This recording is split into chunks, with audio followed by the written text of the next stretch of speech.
is a D6 generation pip. Yeah, one of those dots on the side of a six-sided die. Yeah, a pip. You know, a short pip. Little something. Yeah, about anything gaming related. Sometimes featuring Craig, sometimes featuring Russ. We'll see what's coming up today.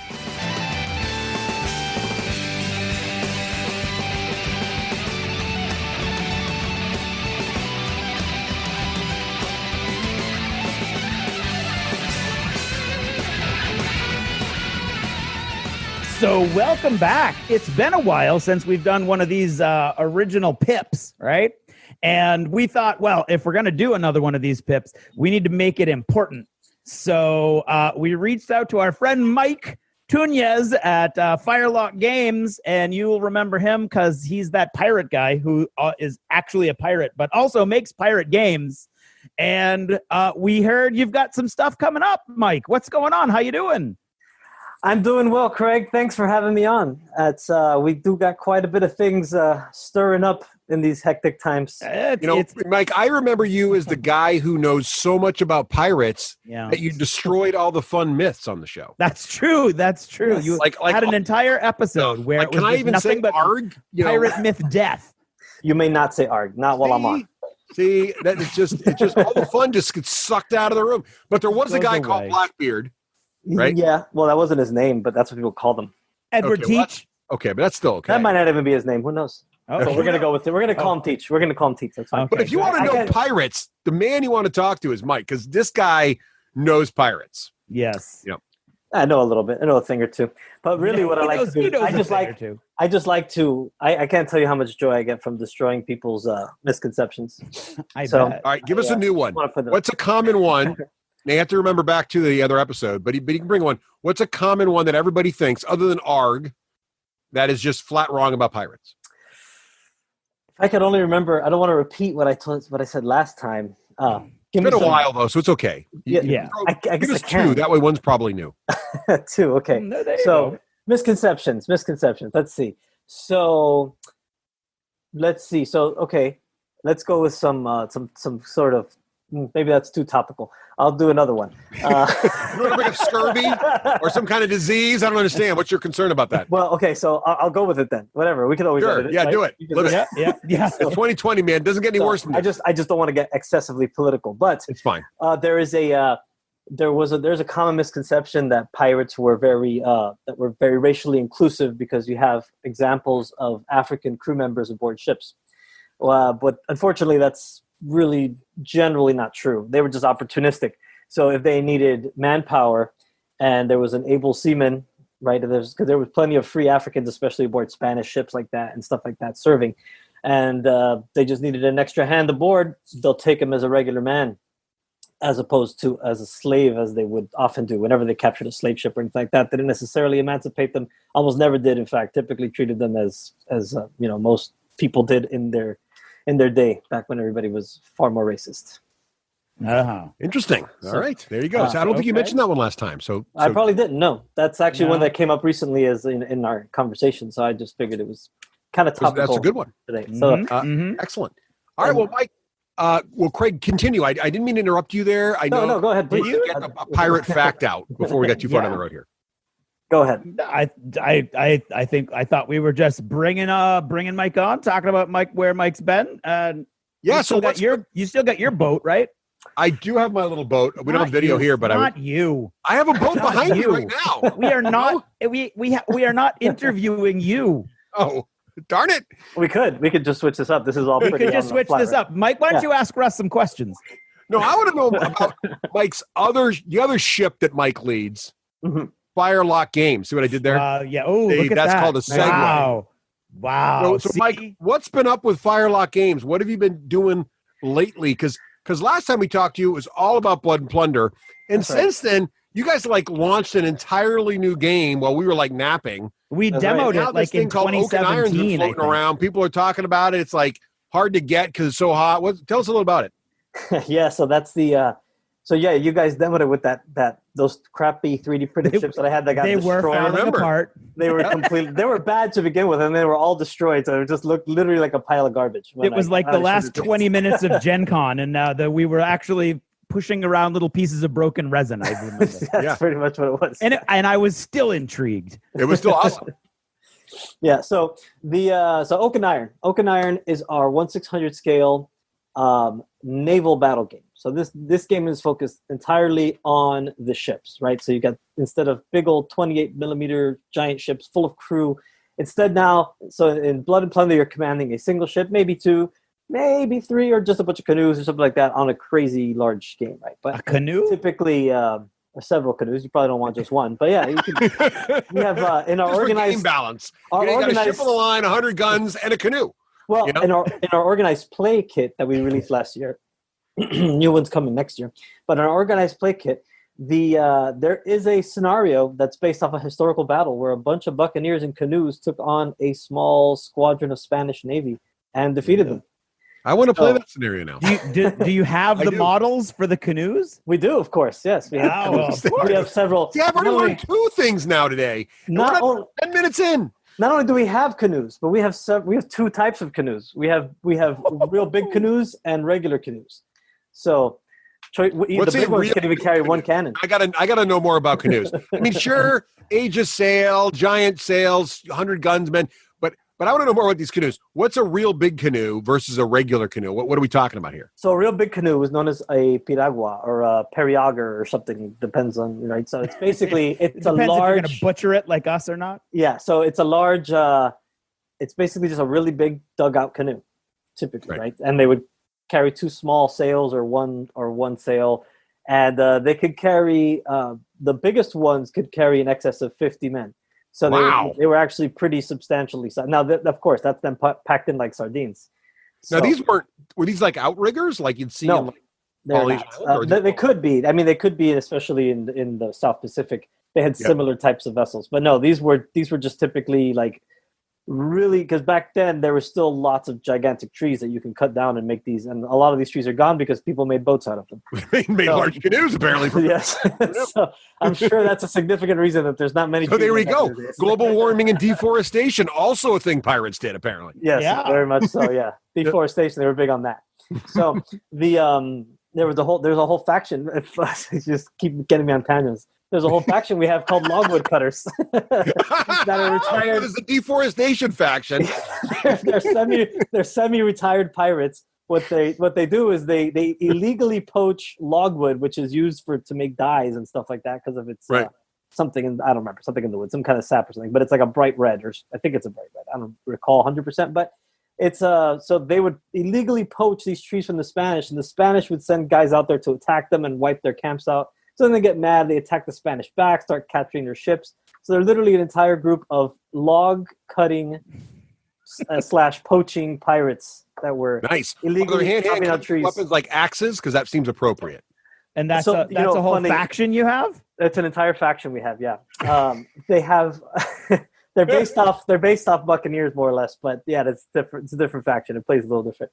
They also, because they're due to their non-full-time warfare nature, the fact that sometimes they're hanging out cutting trees, and cutting trees is hard work, so you're likely to just sit around and get drunk when you're not cutting trees. So there is a chance that you begin the game drunk and other things like that. So I love it. there's there's lots of fun stuff like that in there with them. So anyway, there's a log cutting faction. It's a thing. But back to Oak and Iron. I want to go out there Arnold. and say, I'm going to guess Oak and Iron's the only game with a log cutting faction. Oak and Iron does not have a log cutting faction. That'd be Blood No, and that Plunder. would be Blood that's Blood and Plunder. Russ, There's come no- on. There's Just to be there's clear. no log cutting. So there's no happening. log cutting faction in Oak and Iron. Mike But does should Oak and be Iron have asking the you canoes in, or the questions. canoes only in Blood and Plunder? So as of right now, they're only in Blood and Plunder. But Okay. I do have plans to make little floating. But that sounds like a canoes. teaser. Like canoes are coming. Okay. They are. Yeah, I've talked. Yeah, Right. you could expect canoes. Spoiler alert. Expect So we will be getting canoes. log cutters. Excellent. Yeah. So Oak and Iron. Back to Oak Yes, and Iron. So back to Oak and 1/600 scale, which is roughly 3 millimeter. If you want to look at for wargaming terms, everybody thinks about scale in millimeters. That's roughly Yeah. 3 millimeter. So it's a squadron based game. This is some people have called it, not too unfairly, sailing ship X-wing, if you will. Okay. Oh, cool. So that's how some people have described it. So that's an easy way to. Everybody knows what X-wing is. So that's an easy way to communicate it. Yep. It's So you pretty kind of good. lock orders in, that kind of thing, and you see what Yeah, happens. it's something like that. Except it's not if it's not exactly per. So it's more focused on the playing your squadron rather than individual ships, and or fleets if you scale it up. Mm-hmm. The game scales up to fleets. So there's fleet battle rules in the back of the book. So it focuses on the pre-programmed orders are card based. So you have different cards, and the cards have initiative, and they have different special rules, and the rules represent some of the critical things that captains and admirals did back then, which is they coordinated because there's not a lot of communication. So the game takes place 1650 to 1750. So this is pre-Napoleonics. Signaling between ships using flags and stuff like that is not really a thing that's happened yet. They have some modest signaling, but it's weird stuff like if I fire 2 guns off my left side and I drop my topsail and I lift up my hat, then that it's like baseball. This. Yeah, exactly, exactly like that. Actually, yes. So it wasn't super efficient. So pre-battle planning was important. So a critical part of the game is you build a hand of cards, and that's part of your army building, right? It's somewhat similar to Star Wars Legion, to go on another Star Wars game where you have a hand of cards that you're going to use, except it's not exactly the same. The cards, most of the cards end up going back to your hand, and you have those as resources you can use throughout the game. So they're options. So they're options. Yep. So that's the way you build your hand of cards is pretty critical to how your fleet will play. So it's a very much command and control centered game in that way, but it's done in just that very simple way of playing cards, right? So, but yeah, ships move. Everything when you buy the game, you buy a core set, right? And you get every single thing that you need to play in one box. Mm-hmm. So that's where it's similar to X-Wing. Now, is the core set? Was the core set out at launch, or did it come later? Yes, the core set came out at launch. Yeah, so we did the Kickstarter, we did the core set, and we did a few expansions and a couple things, and we've got a whole bunch of other stuff in the works that 2020 has just shot straight to the ground. It's still happening. Oh, you say that as if 2020 was bad. Oh, no one's having problems in 2020, Mike. Come on, stop making excuses. You're right. I shouldn't make excuses. I apologize. It's the pirate in me. I just have to always.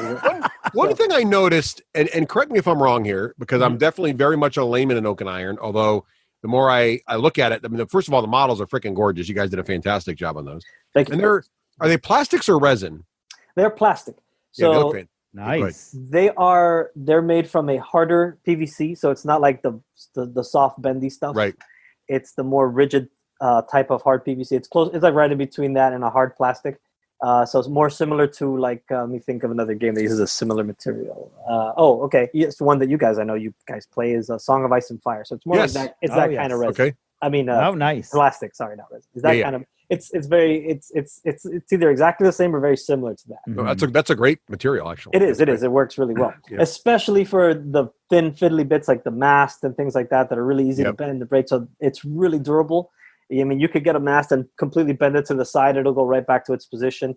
I don't recommend doing that, especially times. Eventually, you will break it, but you could get it and throw it on the floor, and it'll be fine, and it won't stay bent or anything like that. It doesn't bend in the heat. I've put them in my car and it's here in South Florida and left them for days, and they've been fine. So it's they're pretty durable and resilient. But awesome. Yes, that's what they're made of. So one of the things I noticed about the way you guys sell this, and maybe I'm just confused, so you tell me if I'm crazy, but it seems like you sell the models in boxes based on size or class of ship, not on faction, right? Right, more or less. Because you don't have to buy by the faction. I'm not buying like particular pirate or British or Spanish factions. I'm just buying ships of a certain size that I can then paint up for the appropriate faction. Is that right? Exactly, correct. So the way all these ships come from. Most of them are based. We tried to get a mix. There's some Dutch ships in there, some Spanish ships from historical sources that we've modeled them after. But the ship does not have a specific set of models for a faction, with one exception of the Queen Anne's Revenge, which is one of the character ships, and then the Revenge sloop. So that's the one box we have of character ships.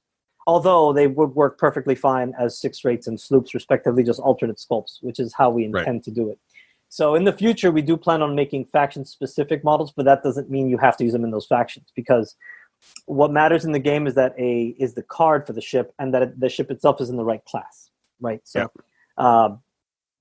because historically, as I'm sure you know, people stole each other's ships all the time. Especially pirates. especially. Or is that a myth too? Oh no, they definitely. That was a pretty Just crucial part of what making they sure, did. because I'm getting a little fuzzy on exactly what a pirate is at this point. I'm not gonna lie. No, they definitely stealing ships is a pretty crucial part of piracy. So Okay. that was So, but even the official, right? If you read any Abria March, even if you're not a historian like yourself, there, Mike, but just Craig and I reading all the different history books, or even Hornblower or anything else, they're constantly capturing ships, recommissioning them as their own. Correct. You know, they name them different, but they're the same freaking ship. They're just and so you'll have tons of French ships in the English Navy. Yeah, it's happening all the ships time. in the Spanish Navy. And that's how it goes. They didn't really want to sink the ships; they're too valuable. You want to capture them and use them yourself. Of course, and not only that, it's actually really difficult to actually sink a ship. Ships almost never sink. Like, unless you get him in the little powder, or is that a myth too? If I hit him in the powder keg, does that actually blow him up? Yeah, it will. Oh yeah, okay, spectacularly too. So good. I'm just learning. I'm just trying to figure out what the heck I'm supposed to know about these. They things. may or may not call it the powder keg, however. Yeah. Well, that's true. Awesome. Yes, but I think that's brilliant. I love the idea that I can just buy a certain class and it helps you scale up. So like if Craig were to buy a box of frigates and I buy a box of frigates, we're playing sort of the same stuff. I pay now. Let me ask you this. I was reading on your website. I've seen some folks play the game. I know you've got faction-specific feels. In each oh, absolutely. How does that work, given that my models are all sort of the same? So right now, not only are the models all the same, but all the ships are the same. Right. So that's going to be a thing that changes in the future. Not changes, but we're going to add faction-specific ships, lots of them, and named ships and things like that in the future as we go forward. Things I hoped would be out now, but 2020. Okay. So, COVID, what are you gonna do? 2020. So that'll be something that we add a lot more to. But regardless of that, so remember I talked earlier about that hand of cards you're going to build in the beginning? Mm-hmm. So that is one of the biggest ways we add a lot of faction flavor. So every nationality has their own set right now. Presently, there's 5 cards for each nationality, and they're all unique to the nationality. So when you're building, when you're fleet building in Oak and Iron, you're doing it with the cards that come in the box, right? Mm-hmm. So the cards you're gonna have the ship cards. You're gonna have cards for your admirals and captains, and you're gonna have upgrade cards, and you're gonna have initiative cards. Some cards have flags on them. Okay, and the first thing you do when you build an army is you pick a nationality. So the nationality is going to have special rules that pertain to that nationality, and it's also going to give you some bonuses when you're list building. So, for example, the French tended to have they just tended to have lots of guns on their ships. They typically had more guns than most people would on their ships. So when you're adding guns to a ship to get yourself some extra attack dice, the French get it at a discount. So French ships are going to, a French fleet is more likely to have more guns and things like that. So it adds a little bit of diversity there. So not only that, so once you've picked your faction card, right?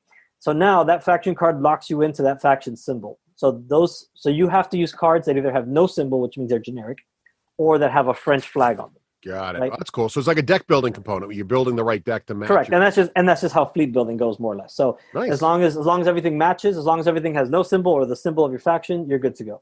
There are some exceptions, like pirates, for example. Pirates are not a nation, but they are a faction in the game.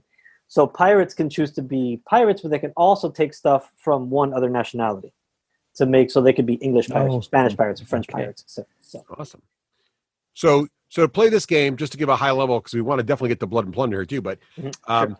Typically, like how many ships do I have on the board at once in a typical game size? So because you mentioned it was sort of like squadrons, right? So there's mostly lots of ships, I guess. And then and then also, how long does the game take to play? Good question. So there's 3 different game sizes by default. You have a small 50 point, you have a mid-range 100 point, and a larger scale 200.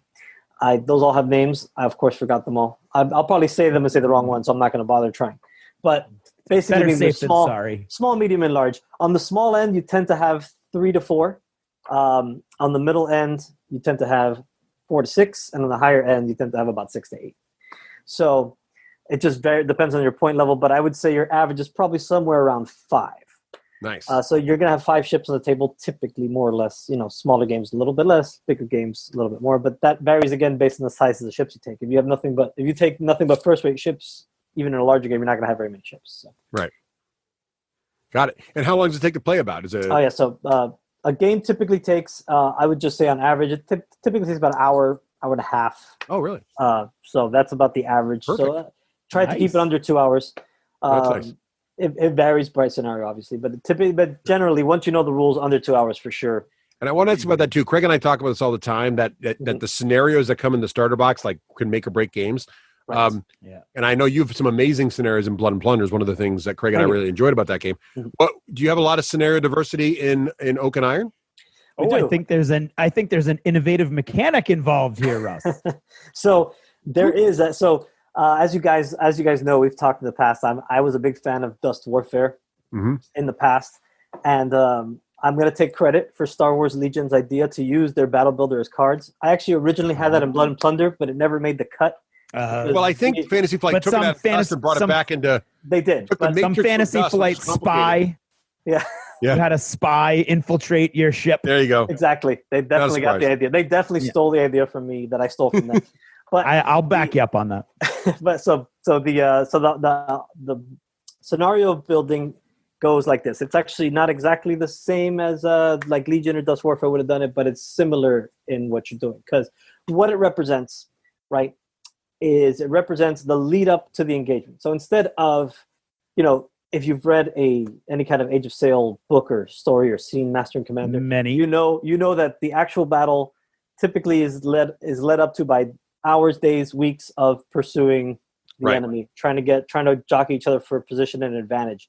And that's what the scenario builder represents. So what it does is you're going to have set up 9 cards, right, that you're going to draw from the deck. There's one set of cards that gives you your deployment areas, another set of cards that determines the amount of terrain you're going to use, and then another set of cards that gives you conditions and advantages. So you're going to alternate between players picking one of those things that you're going to get to have for yourself. So, for example, I get to pick, if I'm going first, there's a weather gauge card that pops up that lets me deploy on the half of the table where the wind is coming from. I can take that card, and now that's my deployment area. So going first is advantageous because you're going to get. It's over, Annie. I have the weather gauge. Oh, sorry. You're mixing your. I'm sorry. That was good. That was good though. I like it. It's that's the naval equivalent of the high ground. So it works. Exactly. So so then you have terrain. So if you don't want a lot of terrain, you may even want to grab a card that has a lot of terrain, right? So that you can prevent your opponent from going on the higher end of that, because it typically gives you a range, right? Like 3 to 4. Oh, it gives you a range. Yes, oh, that's an interesting layer you added just by doing that. Yeah, it does. So that way you might want to actually grab the higher card if your opponent has a bunch of little ships, like if they're playing pirates. Pirates can't take ships of the line, for example, right? Obviously. Right. So they can't. If pirates and they have a special faction rule that they treat their draft as one less. So wait, it's another myth that Jack Sparrow didn't have the Black Pearl. No, that's true. Okay. Thank God. I was worried for a second there. Wasn't the Black Pearl a frigate? It felt like a ship of the line. I really don't know what that was. It's hard to say. I think it's got galleon. ghost sails. I don't know. It looks something about them underwater. I mean, I don't know. It looks to me like a galleon is what it looks like. Yeah, it's galleon. Okay. It feels galleon-esque, but yeah. All right. But so anyway, so then you have your conditions, which will be things like you draw a random event card beginning of the game, or maybe you get to look at some of your opponent's initiative cards before the game starts, before your deployment and all that, or things like that. So you're going to each pick 2. Once each of you have 1 from each category, that's what you're set with. Then you start setting up. Then from there you actually start setting up the terrain. Then you deploy your fleets, and then you get started. Got it. That's awesome. I love the idea that it's kind of a pregame that does the chase, which is really exactly. Yeah. So instead of spending hours chasing, like I've played other war games. right. If you're into it, it's fun. But you know, the whole point of the games we make is to not be too not to chase too much of the simulation end, while still also being realistic, accurate, and portraying history. But you have a nod to it. That's the best part. Correct. You recognize it happened. Exactly. So we don't. Yeah. So fast forward to the exciting part. Yeah, if you're a hardcore naval nerd like me, you might be okay with spending 2 to 3 hours maneuvering ships before you actually start shooting. Right. But most people probably don't want to do that. So we're just going to simplify it for you. Now, you can do that in the game, of course, if you want to. And because the game is designed to play on a really small table, like typically you're going to play on a 3x3 or a 3x4 or something like that. That's all you really need to play. If you play on a 6x4, I mean, you can play for hours and hours chasing each other around before you can even shoot, because firing range is about a foot. Okay. So if people want to get into Oak and Iron, just head over to your website. Is that the easiest way to get involved? That would be the easiest way. And so presently, Oak and Iron is out of stock. I think there might be a few folks that have it in stock. We've been out of stock for about a month now, but thankfully we timed our restock pretty good. So that is arriving. I don't know when this is going up, but today's the 17th. So we're set to, I believe we're set to receive it on the 20th. Okay, so within days of this episode going live. Right. So within, if it's not, it may already be, by the time this is live, we already may have it back in stock. Nice. So,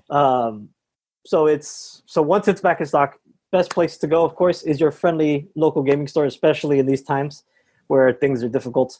But they'll be able to pre-order it, get it, and get it to you pretty quickly. We're gonna turn around a lot of orders with that pretty fast. If you don't have a friendly local gaming store, there's plenty of online stores you can buy from. You can buy directly from us at firelockgames.com, and there's plenty of information on the game at firelockgames.com. You could actually go to the website, go to the download section. There is the rules are free to download, so you can look through them. The rules are pretty simple. A lot of the depth of the game comes from the cards, so you can get a good feel for it by looking at that. We also have painting guides and stuff like that up there, so go and check that out. Awesome. It looks phenomenal. I cannot wait to try it, Mike, honestly. All right, and I'm not just saying that because the first video I watched was you guys doing your very first demo, and I was like, "Oh, was that the game we played? Was that the game we played out of the box?" Yes. Yep. Okay. Yep. That was exciting. I don't know if you could sense it in the video, but we were ecstatic because it was a long, arduous process to get there. Let me tell you, there is an energy on that video. There is an energy, and we should also mention that this totally checks all the boxes for the Christmas morning test. Yes, that the guys from Steamforged, because these ships are coming out of the box. The hulls are brown. The sails and masts are molded out of a white plastic. So right out of the box, they look cool. They're already put together, or they'll pop together really no easily. glue needed. And you have everything you need to start off a game with the terrain comes in the box. Everything is there. It's really, really a cool box. Yeah, literally everything. We give you a C-mat. We give you all the tokens, the dice, the rulers. Just in time for the holidays. Your kids are stuck home remote learning till the end of time. Get them a core box of Oak and Iron. Yeah. All right. Now, but also, that's what was new. But now, you crafty guys over there at Firelock Games, things move fast. What was old, and you're making it new again. That's Tell us about this crazy new Blood and Plunder Kickstarter about to start any day now. Yeah, so it's time travel. We're moving into the future. We are. Blood and Plunder has traditionally been a game that's taken place in the 17th century in the buccaneering era. Realistically, we chose to start there because that is where you get the most action. Like anything you see, like from old famous pirate stories in history, or not history, but from Hollywood or fiction or whatever. Typically, they call them pirates, but really they're the buccaneers. It's the guys who are raiding Spanish towns, and literally the Disney Pirates of the Caribbean, right? I mean, that's literally what Blood and Plunder has been. Right? Which we already know is true, according to Mike. 100%. Yes, 100% true. It's canon. Including the ghosts and that coin situation. Yeah, the ghosts and the undead. coin. Yeah. Oh, yeah. That was a thing. Undead pirates, a real problem. I think I saw that footnote in a history book. Yeah, absolutely. Yeah, I have a whole diary written in the period about it. I share with you. But so we're moving Blood and Plunder into the 18th century. So of course the 17th century will still have new stuff coming, and we'll keep supporting that because that's where we started. That to me is that's my favorite time period for the whole thing. And maybe we'll see. I might be changed. The more I research, maybe the more the 18th I like will suck you in. Yeah, it's sucking me in big time. Oh yeah. So I'm having a ton of fun with it, and I can't wait to start bringing it out to people. I was almost late to this because I was working with stuff, and I was like, oh my gosh, it's about to be time to record. So, but I lost track of time to that. But anyway, so the cool thing about the 18th century, of course, we're starting the early part of the 18th century, so pre-1750. Focused mostly on about 1700 to about 1730. And that, of course, is the time of the famous Pirates of Nassau. So if you've seen Black Sails, the infamous... And who hasn't? It's a great show. Yes, it's basic. All the characters in that show are in this game, right? We've taken our own approach. Oh, wait. I have to pause you again because you are the pirate expert. We don't get pirate experts on the show very often. No, not very often. We don't get any experts on the show very often. No. So, okay, on a scale of 1 to 10, 10 being Pirates of the Caribbean, and 1 being Errol Flynn, how realistic is Black Sails? I'm not sure I understand the scale. completely. Yeah, but Well, you just told that us that scale was a everything in little Pirates of the Caribbean confusing. was good. So it must be Okay. 10. Yeah. Gotcha. So if That's what I Pirates of the figured, Caribbean okay. is canon, Yeah, Pirates of the Caribbean, as you just articulated Right. to us, is like actually watching pirates Right. through a lens of history. Okay. So, So this is a little bit of a Black Sail's tricky. fault. This is a little tricky question. I'm going to go with a 7. Okay. There's a lot of stuff that's very wrong and inconsistent and made up. But that said, I think it is the most realistic depiction of pirate history in a fictional setting that's been done so far. Okay. Obviously, a lot of stuff like the ships, they would not have had ships of that size. Right. They wouldn't have. The way they dressed was absurd. There's a whole bunch of things like Charles are we Vane. going to go into the whole barefoot thing again? Because that was really Charles Vane looks like, for some reason, was dressed like a South American pop star. yes, but his voice is excellent Yeah, and very real. So whatever. So There's another but there's episode a lot about of- this. Okay, good. I think we're going to have you back on again, Mike, and we're just going to rate all the different pirate shows. Right. We'll have to do some research first. But that's a whole other I episode. might have to actually watch all of them. I don't know if I've Yeah, seen because John Malkovich's Blackbeard, which only lasted one season, I thought was phenomenal, but I have no idea if that was realistic either. Yeah. I kind of want to know that now, but we don't have time for that. No, So- it wasn't. Back to you're bursting all my bubbles. Okay, so back to Blood and Plunder in the 18th century. Okay, so Blood Plunder Yes. in the 18th century. So all your favorite characters. So here's the biggest thing. That there's two humongous big things about this expansion, right? 'Cause Here we go. obviously It's new units, it's new factions, it's all things people expect. But everything in this Kickstarter, all the models will be multi-part hard plastic. Ooh. So this is all the infantry guys? and the ship. We have a ship that's going to be in there as well. Ooh. So Wow. this is all revolving around. So we, for a long time, we've really been needing to do a 2-player starter set. We kind of have one you could buy on our website, but it doesn't work selling it outside of our website because the margins aren't there. We'd have to sell. Right, we'd have right. to sell it for like $200. That's not a very good starter set where you get 12 models for $200. This doesn't work. Right. So plastic is the obvious solution to make the game more approachable. Right. So we're going to continue with our metal, of course. Everything we make in metal will stay in metal. There might be new plastic versions, those that come in the future, but that won't get rid of the metals unless something crazy happens, like the price of metal, skyrockets, which could happen. It's happened in the past. So, but otherwise, we will carry on with that. But so if you love the metals, there will be new metals coming, and there'll be more along the lines of specific units. So we have like the plastics we're going to do now are a little more generic. They're going to have lots of bits, of course, so you can customize them to be whatever faction you want. So you'll have like the head. If you want to do French, there's a head in there with big twirly mustache and a big cool stocking cap kind of thing. So there's all those little touches that you could do to make it fit more the faction you want to play. And of course, there's painting for that as well. But so out of the gate, the biggest thing is a 2-player starter set. And this, I'm super excited about this because I think it's just a really, really cool product. So I wish you guys had an Oak and Iron box I can show you, but it's basically the Oak and Iron experience, but with Blood and Plunder. So it doesn't totally hit the Christmas morning effect because you do still have to build it, obviously. You got to cut all the models out of the sprue and glue them together. But other than that, you're getting everything. You're getting a play mat, you're getting punch board, like 2D terrain stuff. You're getting dice, you're getting cards, rule book, models, tokens, counters, measuring devices, everything you need. Everything's in the box you need to play. Just add some glue and you're good to go. Right, so it's going to have 2 ships. It's going to have 26 models, and it's going to be ships and that's awesome. Yes, it's going to have 2 sloops and 26 24 sailor models and 2 commanders. And the 2 commanders are Blackbeard and Robert Maynard. So the whole set is themed around Blackbeard's last battle, where he gets taken out by Maynard. And so that is going to be the theme of it. So is it cool. kind of like a broadsides and boarding party situation? Like in the starter set, you're basically 2 ships fighting and then you're going to board each other? Essentially, which is, I don't know if you guys have ever had a chance to play Blood and Plunder at sea, but that's essentially Yes, what it, yeah. You don't always. I just didn't you don't realize always board each other, but right. Well, we played Blood and Plunder, which is a fantastic game. I think we said before the show.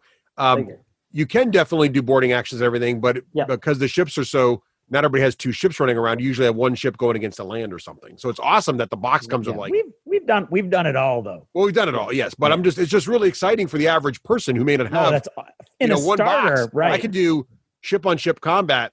I mean, you're basically re-releasing broadsides and boarding parties in a much cooler box. More or less, a little bit. Yeah, which is just awesome with Blackbeard, which already makes it better. Yes, that's true. So, so yeah, you'll have all that stuff in there, which is really, really cool. We're also going to have a box of all plastic legendary pirates, right? So you have a whole bunch of famous pirate characters, including the 2 infamous female pirates, Anne Bonny and Mary Read. Nice. Rackham, Charles Vane, a bunch of the characters you'll probably recognize from Black Sails, as well as a few you may not, because they were not like we wanted to be a little more diverse with it. So we got guys like Amaro Pargo, who's a Spanish pirate, Olivier Labouze, who's a French pirate, guys like that, who were all involved in the same setting and period, more or less, but just on different ends of it. So we've also got a unit of a box of 18th century regular soldiers. So these are the classic, like the guys you see sorta in Pirates of the Caribbean, the tricorns, the coats, the muskets, the bayonets, all that stuff. And these are, of course, done with historical detail. Again, lots of little bits that you can do, like you have little shoulder tassels like some French units would have and stuff like that. So lots of little bits like that. The box will also make grenadiers and have some options for different, so you can make them a little bit older as well. So is the Kickstarter to really launch the core set? So if I back the Kickstarter, am I backing basically for a core set? That is the primary thing, yeah. So the Kickstarter is it's going to be mainly to get this core set out. Because obviously, if you know anything about the miniatures game industry, the making molds for metal, for plastic super miniatures expensive. Is we covered many an episode about that. Now, are you thinking, where are you guys in the production cycle, if I can ask? So in other words, are we looking at like, I back the Kickstarter in October and I get my core set in 2023, or what are we looking at? Hopefully not. That would be a serious problem for us. But no. So we're looking at we're probably going to put a date of about a year. Okay. I'm optimistic, and I always say this, but this time I really am, because we're much farther along than we have been on a lot of other projects that we've started. So we're pretty far along. We've got all the sailors sculpted. The ships are sculpted. The soldiers are all sculpted, but we just need to do now the variant bits for them. And it's the original Blood and Plunder rules, but there is a new rule book that'll be in the starter set that'll be more geared toward the 18th century. It'll also be somewhat revised in that we've received, some people don't like the way it's laid out. They find it intimidating because it's so spread out. We tried to basically make it instructional originally, where we take you section by section and introduce new concepts. So instead, we're going to do that with some quick start stuff. And then the book is just going to be, a lot of that's going to be condensed, right? So a lot of that stuff will be condensed. So we're just going to kind of reorganize the way the rules are presented. We'll obviously have up to date with errata that we've done recently and stuff. But so it's not a 2.0. It doesn't invalidate the original book or anything like that. But it is. So everything's compatible. So I can take this new plastic stuff, and if I've already got a Blood and Plunder collection, I just have more dudes. That's right. And if you don't want the starter set, and because you already play Blood and Plunder, you don't feel like you need a starter set. Although realistically, as gamers, anytime there's a new starter set, we typically just buy it. Get it. It's a better value. Exactly. Than everybody knows that. Yeah, and everybody can use a couple more sloops. All right, Mike. Now, especially these are new sloops too. They're not the same as the original one. These are Bermuda sloops. They can also function as balandras, which are just going to be smaller sloops essentially. Now, how do the sales on these things? Are they modeled in plastic? Are they some kind of canvas situation? So as of now, we don't have any sales as before. We have files you could print online. And then you can make them in paper, cardstock, use those as a template to cut out foam or cloth or whatever you want to do. We have been looking into some options that if we can find something good that isn't unreasonable in price, it could be something that we put into the Kickstarter. Could that be a stretch goal? Yeah, it could be. Again, we don't have anything actually fixed right now for that. I am actively looking into several options. Cool. So I can find one that works, and I've been chasing this down forever, but I can't ever find anything that's either looks right. That's because there's some stuff that we could do, but I mean, for that, just print it out. Yeah, it's just as good. Really, it's just going to add cost to the box for no reason. Right. And then there's other stuff that's really nice, but it's just too expensive. So we're trying to find that middle ground. We've got some new options we're looking at, but we'll see. But one cool thing about these new models. And there's going to be some images and floating around. Actually, I think right now on, I believe it's on Must Contain Minis. There's some renders that we shared with them, so you can go look at what the model looks like. Actually, so one of the cool things is that since it's all in plastic, we can actually get a lot more detail in how we sculpt the rigging.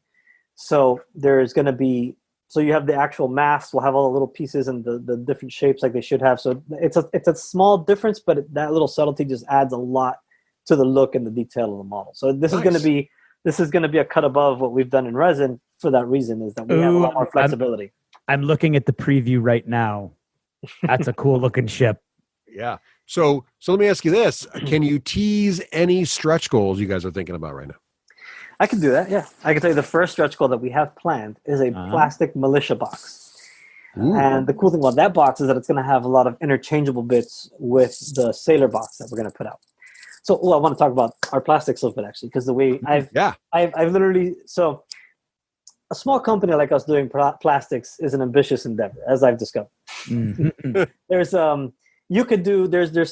I realized, so I went into this thing swinging, right? Thinking, okay, I know what I want out of a plastic kit. This is what I'm going to do. And then, of course, hope met reality. And I realized that there's a lot of engineering that goes into these things to make this work the way it needs to and not be a giant mess when you're trying to actually put it together, as I'm sure we've all experienced with a plastic kit. Right. And when you're sitting there frustrated, all those times I'm sitting there frustrated with a plastic kit, like, these people can't design this, right? I have a lot more sympathy now. It is a lot of work. I mean, I have spent a lot of time, especially because we don't have the luxury of being Games Workshop and having, dedicated engineering staff to make these models work. Right. So unfortunately we have to figure it out, trial and error. So send stuff to the factory. They tell us you're crazy, try again, send it back, back and forth. Right. And unfortunately our sculptor this year has been really sick, and that's really slowed that down. But thankfully, as anybody who's been following the project knows, that we originally planned on launching this in May. So that's part of the reason we pushed it back. So, but things are going well. Thankfully, he's doing much better, and we're pushing the process along. So now, anyway, so I'm rambling here. So the kits, I've wanted to do all these crazy options, and we were able to get some of that in there. So that's the cool thing. Where it didn't really work out is in the ship. My plan was to make the small ship be like, this could be a brigantine or a schooner or a sloop or whatever you want it to be, and that just ended up being completely unrealistic. So, but there are going to be some options. You can run it as two different types of sloops, so that's going to be nice. Cool. So I got my middle ground kind of prize. Oh, that's good. And this, I just wanted to make sure that the project works. I don't want to do too much and then nothing works and it's a disaster. Yeah. So better to do it right? So yeah, it sounds. Oh, Mike, it sounds fantastic. I can't wait to try it. So the actual units themselves, you'll get 12 models, right? But you're going to get tons of bits in there. So you have a lot of heads. I believe there's, what is it? So there's 12 models, and I believe for those 12 models, there's more than double that in heads. Wow. Then you got, so you'll be able to arm them any way you want. So muskets, boarding pikes, just melee weapons only, like swords and boarding axes, braces of pistols, blunderbusses, grenades, all the little cartridge boxes and everything. You get tons and tons of accessories and things. Okay, I have another pirate trivia question for you. Because you're talking about arming them. Mm-hmm. And now this is an Assassin's Creed Black Flag, was it realistic question. Okay. How many pistols did a pirate typically carry? Because in Black Flag you can have like 6, because he would just throw them away or whatever. Right. What was that realistic? Because they were only one shot, or was it really only 1 or 2? Somewhat. 6 is an exaggeration. So Blackbeard allegedly carried 6. That may or may not be true, because what we know that from is from Charles Johnson's A General History of the Pirates, which is essentially tabloid history from the period. Yeah. So he had a lot of exaggerations. Like here, I get to bust another myth. Here we go. All right, here we go. So, all the famous pictures of Blackbeard, he's got matches coming out of his hat, lighting, like on fire, smoke coming out of his head. Looks awesome. Yeah, his beards are always burning. Absolutely did not do that. That would have been, it's almost 100% verifiable, despite the fact that it's in the book. Again, the book is basically period tabloid. Right. Despite the fact that it's in the book, every single account from a captain who confronted Blackbeard or was boarded by him or whatever, never mentioned that. That would have been something people said, this freaking maniac had matches coming out of his head. One or two people might have mentioned that if that was the case, right? So almost for sure that was not a thing he did. Therefore, our Blackbeard model will not have that. So you don't have any model heads with burning smoke out of their beards, and you don't have enough bits to make 6 pistols on a pirate. So back to the original question. We do have enough bits to do that. For a minute there, I didn't think I could make an Assassin's Creed model, and I was going to be a little concerned. our Blackbeard, now putting 6 pistols on a model is super impractical.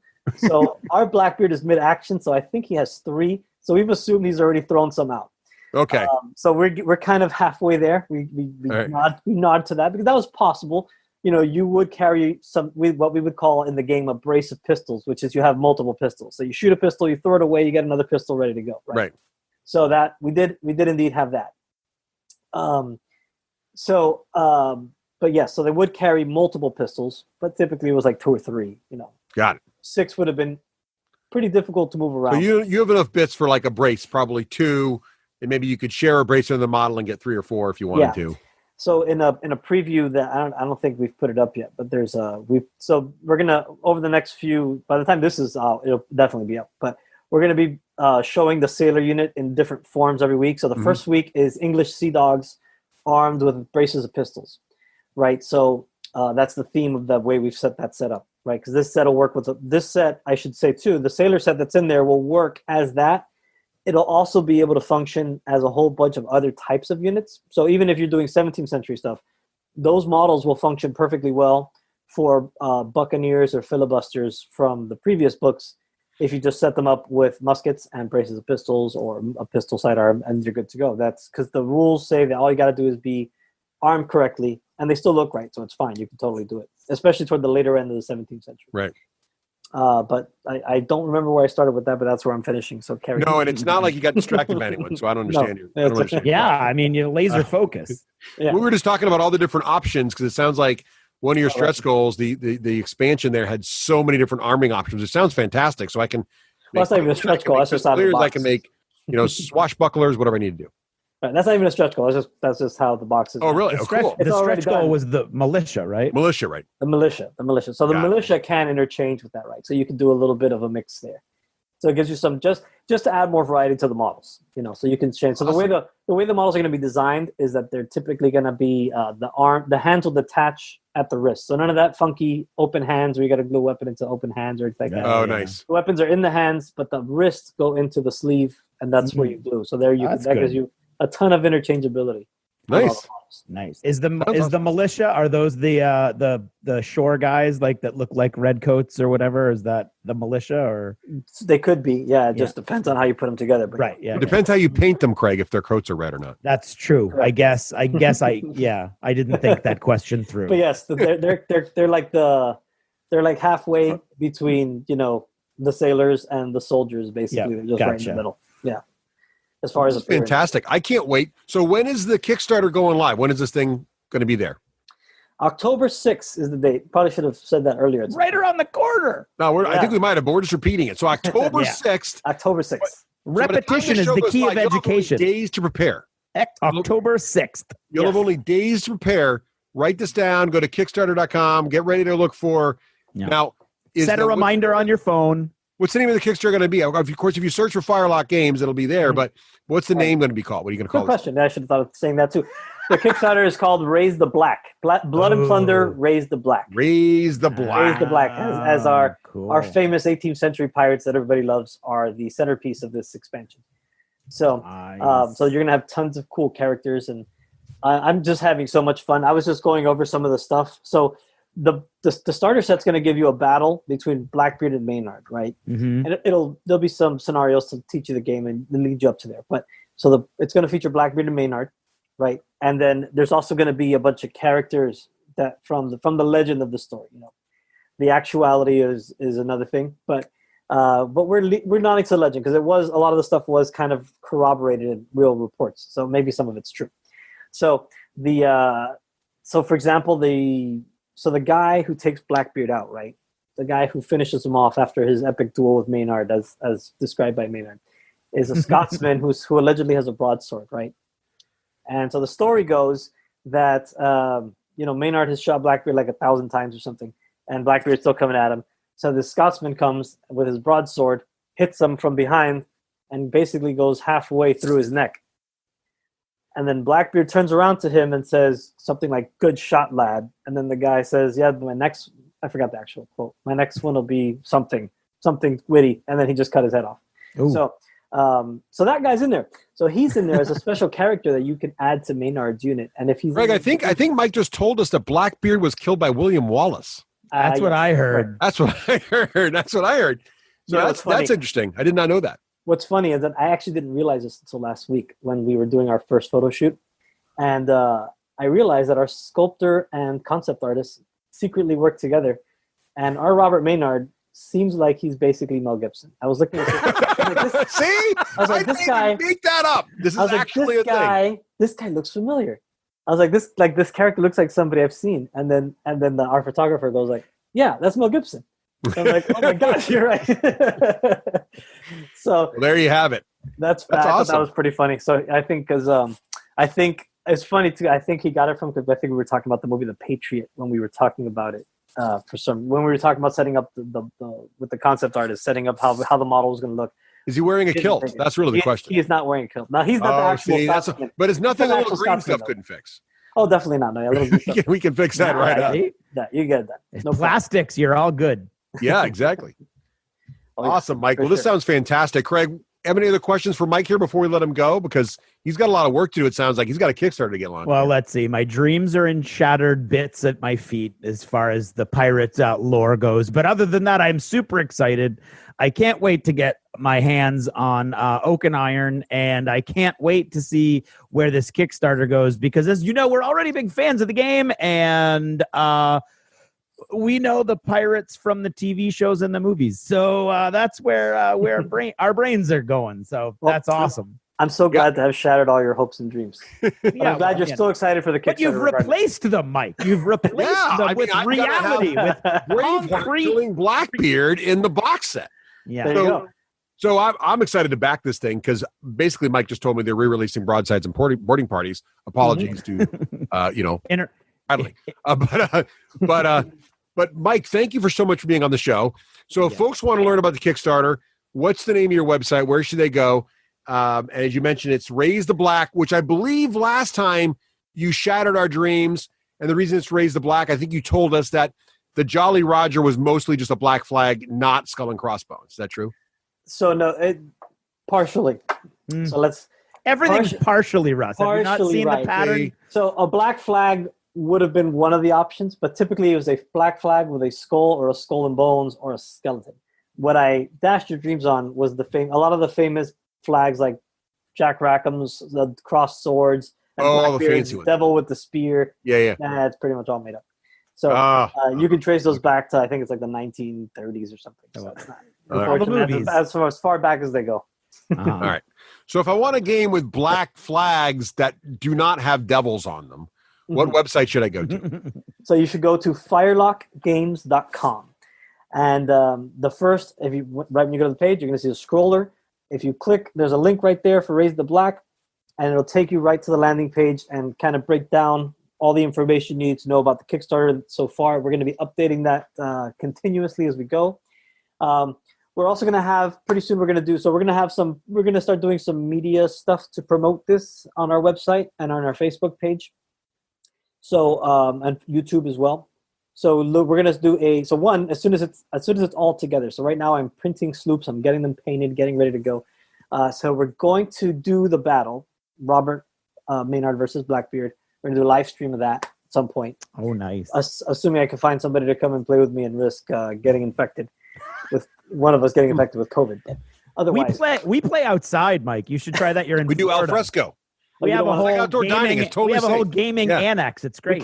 We can't do that here because this is South Florida in the summertime still technically. But it can rain. It's a little warm. Oh, the rain at any moment. Just at any moment it just start raining.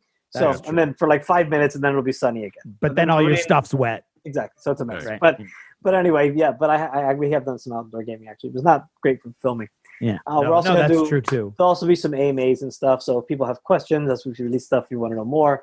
Make sure to follow us on Facebook. We do a lot of stuff on Facebook because it just seems to be where everyone's at for gaming these days. So check us out there, Firelock Games. There's also Buccaneering Across the Spanish Main Facebook page. We have a forum. A lot of people don't know we have a forum, but I'm on there all the time. It's in the community tab on our website. So those are all the places you can come find us for the most part. Oh, and for Oak and Iron, of course, there's the Oak and Iron Gamers Group. people doing some amazing stuff there, putting rigging on their ships and doing all Oh. kinds of wonderful painting and stuff like that. So go check out Nice. all the awesome stuff people are doing. Yeah, there. there's some awesome pictures online of these ships. Awesome. Well, thank you so much, Mike, and best of luck to your Kickstarter. And we'll be watching with bated breath, We will. and anxiously awaiting all the plastic bits. Awesome, guys. Thank you so much for having me. Awesome. Thanks Been for too long. coming. It has been. We'll do this again sooner. We will. We will.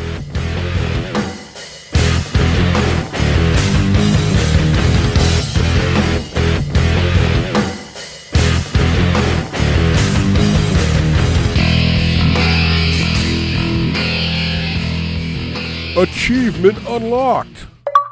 You've made it to the end of another D6 Generation episode, the podcast whose humor has universally been acclaimed as not too horrible. Please let us know what you thought of the show by emailing us at info@the d6generation.com. If for some inexplicable reason you actually enjoyed this show, you can help others find out about it by leaving positive reviews on iTunes. Thanks for listening and happy gaming.